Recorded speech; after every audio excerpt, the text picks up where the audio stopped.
Welcome to Nature Walk, the podcast where we explore the wonders of the natural world. I'm your host, David, and I'm excited to share another fascinating story with you today. As we take our walk through the world of nature, let's talk about something that's often overlooked, yet incredibly important: flowering plants. These incredible organisms have been around for over 100 million years, and they've played a crucial role in shaping our planet into what it is today. From the beautiful blooms that fill our gardens to the intricate relationships they have with animals, flowering plants are truly one of the most remarkable groups of organisms on Earth. And yet, despite their importance, they're often taken for granted. But not today. Today, we're going to dive into the fascinating world of flowering plants and explore their history, their diversity, and their impact on our planet. We'll be talking about how flowering plants first evolved and how they quickly became a dominant force in shaping the natural world. We'll explore the incredible variety of flowering plants that exist, from the tiny orchids that grow on trees to the massive baobab trees that can live for thousands of years. And we'll examine the complex relationships that flowering plants have with animals, from the bees and butterflies that pollinate them to the birds and mammals that disperse their seeds. But that's not all. We'll also be looking at the future of flowering plants and how they might adapt to a changing world. As our planet warms and our ecosystems are disrupted, what will happen to these incredible organisms? Will they be able to survive and thrive in a world that's very different from the one they evolved in? To answer these questions, we'll be talking to experts in the field of botany and ecology, who will share their insights and knowledge about the fascinating world of flowering plants. So join me on this journey into the world of nature as we explore the incredible story of flowering plants. We'll be right back with more fascinating stories from the natural world on Nature Walk. Welcome back to Nature Walk, where we're exploring the wonders of the natural world and delving into the latest research that helps us better understand our planet.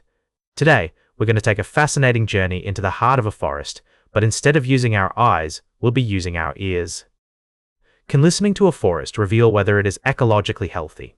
It's a question that has intrigued researchers for years, and now, thanks to a study from ETH Zurich, we have some remarkable insights.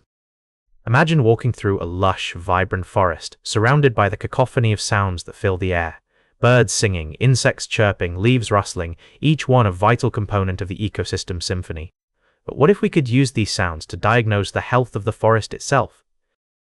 It's an idea that may seem far-fetched, but it's precisely what Giacomo Delgado and his team have been exploring. By deploying recorders across 119 sites on the Nicoya Peninsula in northwestern Costa Rica, they gathered over 16,000 hours of audio from various types of landscapes, protected forests, areas regenerating under the country's Payment for Ecosystem Services scheme, monoculture plantations, and active pastures. The goal was to see if they could identify patterns that would indicate the ecological health of each forest. The results are nothing short of remarkable. Delgado compares the method to a physician using a stethoscope. With enough experience, a doctor can distinguish a healthy heartbeat from an irregular one, and it seems that forests produce similar patterns that can be compared across sites. The recordings suggest that naturally regenerated forests under the Payment for Ecosystem Services scheme resemble protected forests more closely than degraded land. Plantations show signs of recovery, though less consistently. This innovative approach offers a unique window into the ecological condition of these forests. By analyzing the layered soundscapes produced by insects, birds, and amphibians, researchers can gain a deeper understanding of species diversity and ecological interactions. It's a more direct measure of ecological health than simply counting trees or assessing canopy cover alone. As we continue to explore the natural world, it's clear that there's still so much to learn about the intricate relationships within ecosystems. This study is a powerful reminder of the importance of preserving and protecting our planet's biodiversity. And as we move forward, it's essential that we consider the impact of human activities on these delicate balances. Welcome back to Nature Walk. As we conclude our journey through the natural world today, I'd like to take you to a place where urban landscapes and wildlife conservation intersect in a remarkable way. In Singapore, a city known for its dense population and limited space, there's a heartening story of resilience and recovery concerning one of its most iconic and endangered residents, the Raffles banded langur. This primate, with its distinctive banded fur, is found in the forest reserves on the edge of the city, where volunteers dedicate hours to tracking and monitoring its population. The challenge they face is not unique to Singapore. In many urban areas around the world, habitats are fragmented, leaving species like the Raffles's banded langur isolated and struggling to survive. Conservation efforts for this species have been multifaceted and innovative. Volunteers play a crucial role by recording group sizes and behaviors, which helps in understanding the social dynamics of these animals and how they adapt to their urban environment. Meanwhile, conservation agencies have taken practical steps such as planting food trees that are native to the area and installing rope bridges.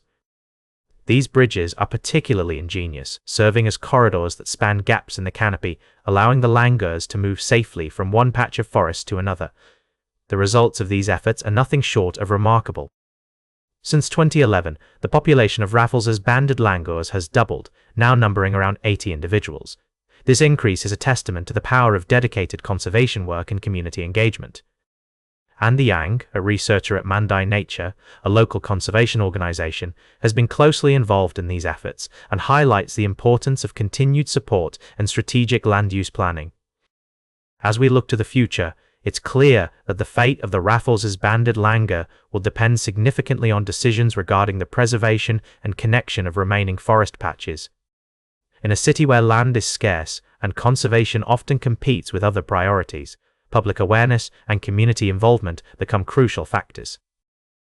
The volunteer program has not only contributed valuable data, but has also helped build a sense of ownership and responsibility among Singapore's residents for their natural heritage. This story from Singapore serves as a beacon of hope for urban conservation worldwide.